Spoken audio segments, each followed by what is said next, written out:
Buku ajar, buku referensi, dan buku monograf. Apa sih perbedaan dari ketiga buku tersebut? Halo cendekiadik, kembali lagi dengan saya Anita di Dipedia.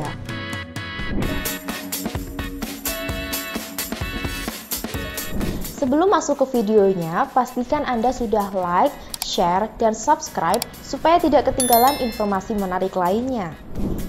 Terdapat beberapa jenis buku pendidikan, diantaranya buku ajar, buku monograf, buku referensi, diktat, dan juga modul.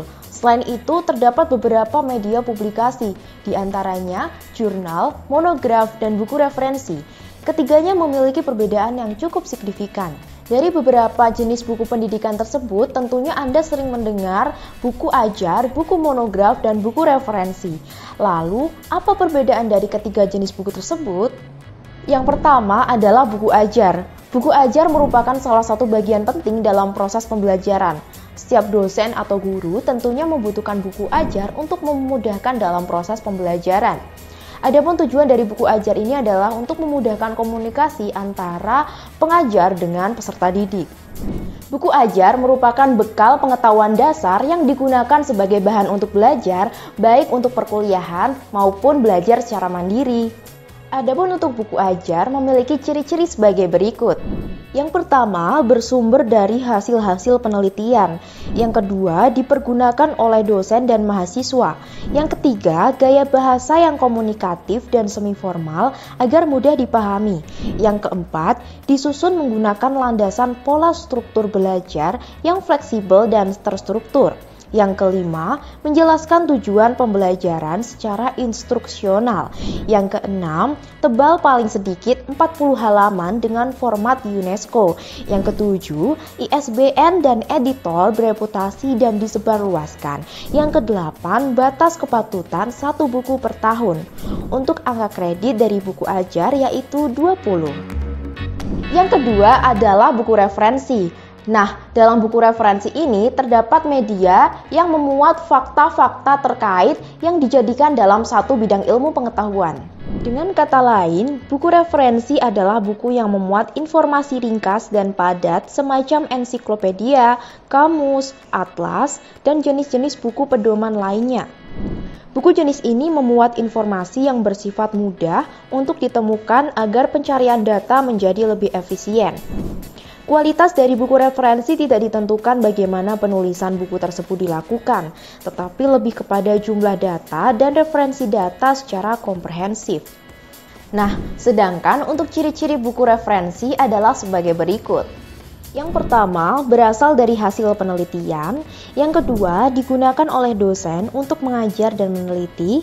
Yang ketiga, ciri khas konten dan isi sesuai alur logika atau urutan keilmuan, contoh case study, serta ilustrasinya. Yang keempat, bentuk gaya penyajiannya dengan bahasa formal sesuai kaidah format penulisan ilmiah. Yang kelima, dipublikasikan dengan ISBN dan diedarkan ke masyarakat luas. Yang keenam, isi substansi dalam buku hanya membahas satu bidang ilmu saja. Dan yang ketujuh, dapat digunakan sebagai referensi, sitasi, dan dapat ditulis dalam daftar referensi ilmiah. Sedangkan untuk angka kredit maksimal yaitu 40. Yang ketiga adalah buku monograf. Buku monograf merupakan salah satu karya tulis yang ditulis oleh seorang ahli atau spesialis di bidangnya. Monograf merupakan bentuk tulisan tentang subbidang ilmu yang spesifik. Pada dasarnya, monograf seperti laporan penelitian atau hasil penelitian yang belum dipublikasikan di jurnal.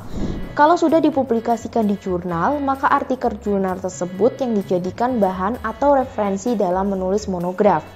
Buku monograf adalah salah satu bentuk buku yang terbitannya tunggal dan tidak ada seri selanjutnya. Adapun ciri-ciri dari buku monograf adalah sebagai berikut. Yang pertama, monograf adalah terbitan yang bukan terbitan berseri yang lengkap dalam satu volume atau sejumlah volume yang sudah ditentukan sebelumnya. Yang kedua, berisi satu topik atau beberapa topik yang saling berkaitan dalam satu bidang ilmu. Yang ketiga, isi buku sesuai dengan kompetensi bidang ilmu penulis. Yang keempat, memenuhi kaidah ilmiah dan estetika keilmuan yang utuh. Yang kelima, isinya bukan diambil dari disertasi atau tesis. Yang keenam, ditulis oleh satu orang. Yang ketujuh, tebal paling sedikit 40 halaman atau format UNESCO. Yang kedelapan, diterbitkan oleh badan ilmiah atau organisasi atau perguruan tinggi atau penerbit resmi. Yang kesembilan, ISBN dan editor bereputasi dan disebarluaskan. Dan yang kesepuluh, batas kepatutan satu buku per tahun. Itulah perbedaan buku ajar, buku referensi, dan juga buku monograf. Bagaimana cendekiadik, sudah tahu kan perbedaan dari ketiga jenis buku tersebut? Kamu mau tahu apa lagi tentang informasi seputar dunia kepenulisan? Tulis di kolom komentar ya. Jangan lupa untuk like, share, dan subscribe. Dan jangan lupa untuk aktifkan notifikasi untuk mendapatkan informasi selanjutnya. Saya Anita, pamit undur diri dan sampai jumpa di video selanjutnya.